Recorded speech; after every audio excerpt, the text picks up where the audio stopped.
Now here's the latest on what we know from McDowell County. So far, there have been at least one confirmed fatality over there. There's still people unaccounted for, and we will pass along any updates that we get. Governor Patrick Morrisey was in Welch today to survey the damage. Roads are beginning to clear across the county as floodwaters reside, but there's still a long way to go. Now, as we told you yesterday, the floodwaters damaged roads throughout the county, and people are advised to stay off of the roads if they are not in danger or helping with the recovery process. Hopart Street in Welch is closed except for essential operations. According to Commissioner Michael Brooks, the County Commission is delivering water to local fire departments. We are working on keeping people up to date with resources available in McDowell County. If you need water, you can try some local fire departments.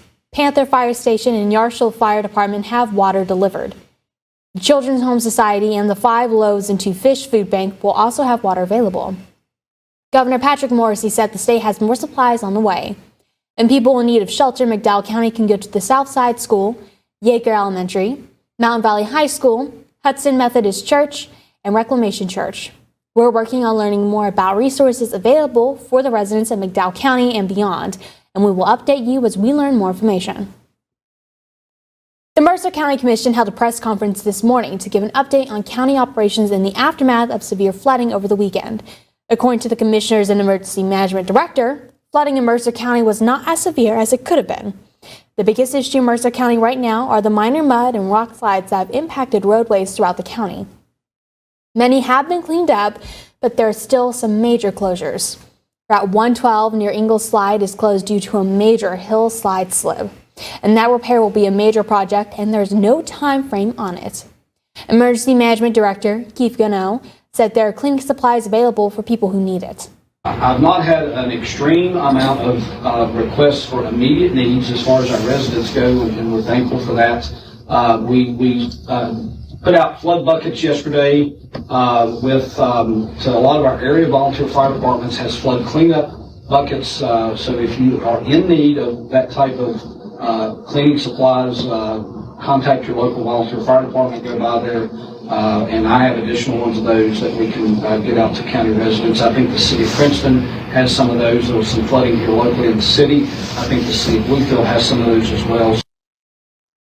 Several swift water recoveries took place across the area over the weekend. The bulk of the work happened in McDowell County. However, crews were busy in Tazewell, saving over 50 residents, including 17 dogs and 8 cats in the Richlands area. Now, according to the County Commission, it was a busy night in Mercer County, too. There was 14 people rescued from that mobile home park. That rescue started about 1 a.m. on Saturday night, and they concluded that around 6 Sunday morning. It was a very extensive rescue. We had no injuries. We've had no fatalities in Mercer County, so I'm glad for that. But we had a lot of resources here in our county. Fayette County sent a swiftwater team to assist the Princeton Rescue Squad's team, and we had a team from the city of Charleston and South Charleston fire departments down here with swiftwater rescue equipment. Appalachian Power crews are making significant progress restoring power to customers affected by Winter Storm Jet, despite challenging conditions including 35 to 45 mile-per-hour wind gust, flooding, and heavy snow. While some areas remain inaccessible due to the flooding, crews are using drones to assess damage and plan repairs where possible, and are urging customers to remain patient as they navigate the challenges during the remaining restoration efforts. Started out with 78,000. We're at 60% restoration. In West Virginia, we have about 18,000 customers that are still without power. We have a lot of people in the field right now.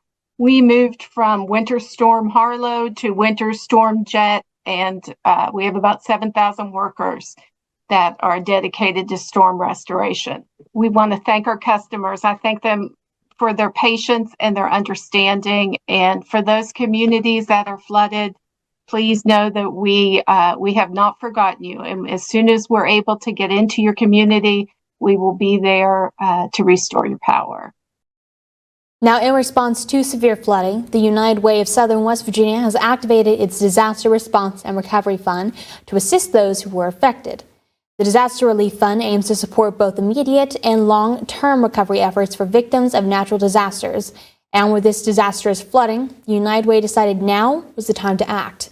The United Way urges those in need of assistance to call 211, a free and confidential service that connects West Virginians to vital health and social services 24/7. And if you'd like to donate or support relief efforts, you can visit unitedwayswv.org. The Disaster Relief Fund will address those people who have been impacted by the flooding over the Valentine's Day weekend. And then any unspent funds will be used for long-term recovery. And then we're also accepting here at our office at 110 Croft Street those products that can help in the immediate, as far as mops, buckets, brooms, shovels, trash bags, bleach, the things that we know folks need to clean up immediately after the flooding. West Virginia Emergency Management is urging West Virginians to fill out a storm survey that will help the state gather data about the extent of the damage. You can scan the QR code on the screen to navigate how to do it. West Virginians can fill in details about the damage they experience and can even upload pictures. Now keep in mind, the survey is not an application for aid. Instead, it is something that state officials can take to the federal government to request federal aid. We experience several severe weather events every year here in West Virginia, but not every severe weather event grows to the magnitude to request a federal disaster declaration. So it's important for us to grab this information, bundle it together, validate it, make sure that it's accurate. So if we have to push a request up for a federal disaster declaration, that we have a good chance of getting it.